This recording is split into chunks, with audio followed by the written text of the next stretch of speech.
ದಿನದಿಂದ ಕೇಳ್ತಾ ಇದ್ದೆ. ಕಾರ್ಯಸಾಧ್ಯತಾ ವರದಿ ನೋಡಿ, ಕೆಲವರು ವಿರೋಧ ಕೂಡ ಕಳೆದ 10 ವರ್ಷದ ಹಿಂದೆ ನಾನು ಒಂದು ಹೇಳಿಕೆ ಕೊಟ್ಟೆ.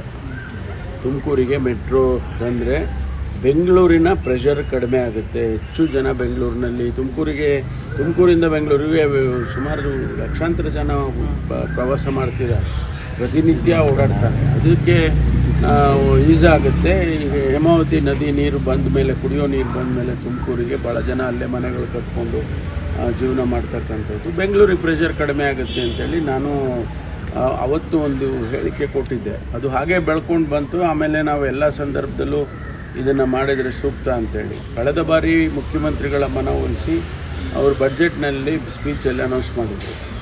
ಅದನ್ನು ನಾವು ಈಗ ಅದಕ್ಕೆ ಒಂದಿಷ್ಟು ಪುಷ್ಟಿ ಸಿಕ್ಕಿದಾಗೆ ಒಂದು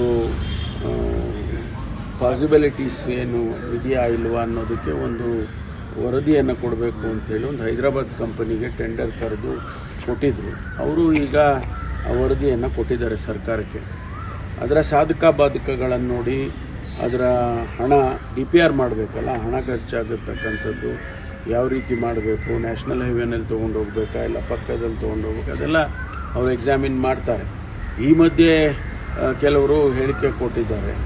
ನಮ್ಮ ಬೆಂಗಳೂರಿನ ಸಂಸದರು, ಇಬ್ಬರು ಸಂಸದರು ಹೇಳಿಕೆ ಕೊಟ್ಟಿದ್ದಾರೆ. ಅವರಿಗೇನು ಗೊತ್ತಿಲ್ಲ, ಅವರಿಗೆ ವಿರೋಧನೂ ವ್ಯಕ್ತಪಡಿಸಿದ್ದಾರೆ. ಅದೇನೋ ಸ್ಟುಪಿಡ್ ಗಿಪಿಟ್ ಅಂತೆಲ್ಲ ಹೇಳ್ತಾರೆ. ನನಗೆ ಅರ್ಥ ಆಗಲಿಲ್ಲ ಅದು. ಯಾಕೆಂದರೆ ನಮ್ಮ ಉದ್ದೇಶ ಇರುವಂಥದ್ದು ಬೆಂಗಳೂರು ಭಾಳ ದೊಡ್ಡದಾಗಿ ವೇಗವಾಗಿ ಬೆಳೀತಾ ಇದೆ. ಈಗ ನಮ್ಮಲ್ಲಿ 20,000 ಎಕರೆನಲ್ಲಿ ಇಂಡಸ್ಟ್ರಿಯಲ್ ಹಬ್ ಮಾಡಿದ್ದಾವೆ. ತುಮಕೂರಿನಲ್ಲಿ ಜನ ಓಡಾಡೋದಕ್ಕೆ ಭಾಳ ಸುಲಭ ಆಗುತ್ತೆ. ನೋಡಿ, 1 ಗಂಟೆ ರಸ್ತೆ ಇವತ್ತು ನಾವುಗಳು ಓಡಾಡೋದಕ್ಕೇನೆ 2 ಗಂಟೆ ಆಗಿಬಿಡುತ್ತೆ ಒಂದೊಂದು ಸಾರಿ. ಎಲ್ಲಾದರೂ ಟ್ರಾಫಿಕ್ ಜಾಮ್, ಆಕ್ಸಿಡೆಂಟ್ಗಳು ಅಂಥವೆಲ್ಲ ಆದರೆ ಭಾಳ ಕಷ್ಟ ಆಗುತ್ತೆ. ದಿನನಿತ್ಯ ಜನ ಅಲ್ಲಿ ಅನುಭವಿಸ್ತಾ ಇದ್ದಾರೆ. ಆಮೇಲೆ ಜೊತೆಗೆ ತುಮಕೂರು ಕೂಡ ಬೆಳಿಬೇಕಲ್ಲ. Just only 60 kilometres. ಅವರು ಸಂಸದರೆಲ್ಲ ಅಂತಾರಾಷ್ಟ್ರೀಯ ವಿಚಾರಗಳನ್ನು ತಿಳ್ಕೊಂಡಿದ್ದಾರೆ ಅಂತ ಅಂದ್ಕೊಂಡಿದ್ದೇನೆ. ಯಾಕೆಂದರೆ ಬೇರೆ ಬೇರೆ ಪಟ್ಟಣಗಳು, ದೊಡ್ಡ ದೊಡ್ಡ ಪಟ್ಟಣಗಳು, ಟೋಕಿಯೋ ಇರ್ಬೋದು, ಲಂಡನ್ ಇರ್ಬೋದು, ಅಥವಾ ನ್ಯೂಯಾರ್ಕ್ ಇರ್ಬೋದು, ಇವೆಲ್ಲ ದೊಡ್ಡ ದೊಡ್ಡ ಪಟ್ಟಣಗಳಲ್ಲಿ ದೂರ ಊರುಗಳನ್ನು ಡೆವಲಪ್ ಮಾಡ್ತಾರೆ. ಯಾಕೆಂದರೆ ಅದು ಸಿಟಿಗಳಿಗೆ ಪ್ರೆಷರ್ ಕಡಿಮೆ ಆಗಲಿ ಆ ಉದ್ದೇಶ ಇಟ್ಕೊಂಡು ನಾವು ಮಾಡಿದ್ದೇವೆ. ನಾವು ಬೇರೆ ಏನೋ ತಮಾಷೆಗೆ ಮಾಡಿರ್ತಕ್ಕಂಥದ್ದಲ್ಲ. ಅವರು ಸ್ವಲ್ಪ ಅರ್ಥ ಮಾಡಿಕೊಂಡು ಹೇಳಿಕೆಗಳನ್ನ ಕೊಟ್ಟರೆ ಉತ್ತಮ ಅಂತೇಳಿ ಅನಿಸುತ್ತೆ. ಈಗ ಸೋಮಣ್ಣವರು ಸಚಿವರಿದ್ದಾರೆ, ನಮ್ಮ ಸಂಸದರು, ತುಮಕೂರಿನ ಸಂಸದರು. ಅವರು ಬೆಂಗಳೂರಿನಲ್ಲಿದ್ದವರೇ, ಬೆಂಗಳೂರಿನಿಂದ ಬಂದಿದ್ದಾರೆ. ಅವ್ರಿಗೆ ಚೆನ್ನಾಗಿ ಅರ್ಥ ಆಗಿದೆ. ಈಗಾಗಲೇ ತುಮಕೂರಿನ ವಿಷಯಗಳೆಲ್ಲ ಭಾಳ ಚೆನ್ನಾಗಿ ಅರ್ಥ ಆಗಿದೆ. ಅವರು ಹೇಳಿದ್ದಾರೆ.